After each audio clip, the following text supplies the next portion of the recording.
দেখ, গ্রামে ছিল এক ছোট্ট ছেলে, তার নাম ছিল সোহান। সারাদিন বন্ধুদের সঙ্গে খেলাধুলা করেই সময় কাটাতো।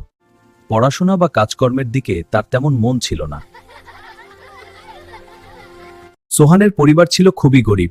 তাদের সংসারে ছিল তার বাবা, মা, এক ছোট ভাই এবং এক ছোট বোন।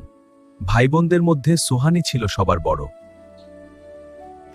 তার বাবা অনেক দিন ধরে অসুস্থ ছিল, তাই কোনো কাজ করতে পারতেন না। সব দায়িত্ব পড়েছিল তার মায়ের উপর।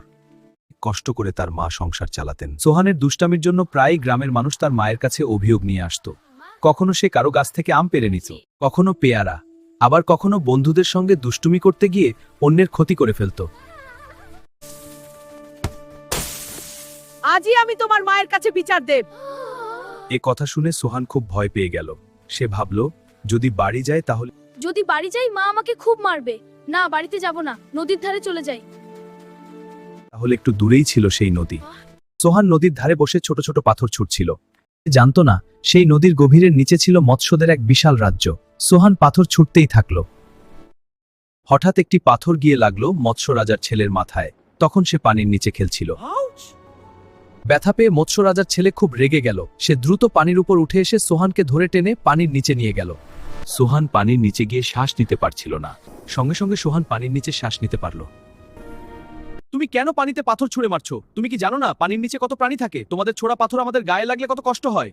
আমি দুঃখিত, আমি জানতাম না পানির নিচে তোমাদের রাজ্য আছে। যদি জানতাম কখনো এমন কাজ করতাম না। তারপর সোহান তার জীবনের সব কথা খুলে বলল। সব কথা শুনে মৎস্য রাজার ছেলের মন নরম হয়ে গেল।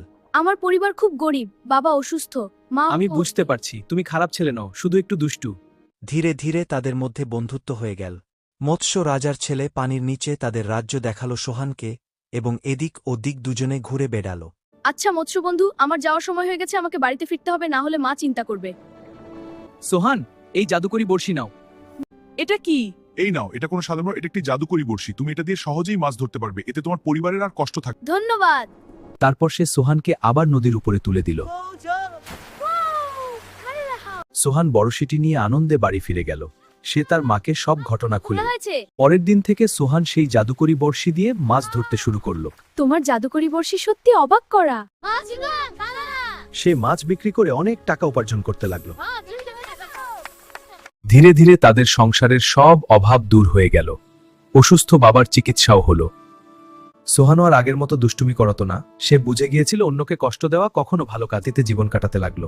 সোনামণিরা, আমাদের কার্টুন ভালো লাগলে আমাদের ইউটিউব চ্যানেলটি সাবস্ক্রাইব বাটনটি টিপে দাও ও বেল আইকনটা চালু করে ফেলো। ধন্যবাদ বন্ধুরা।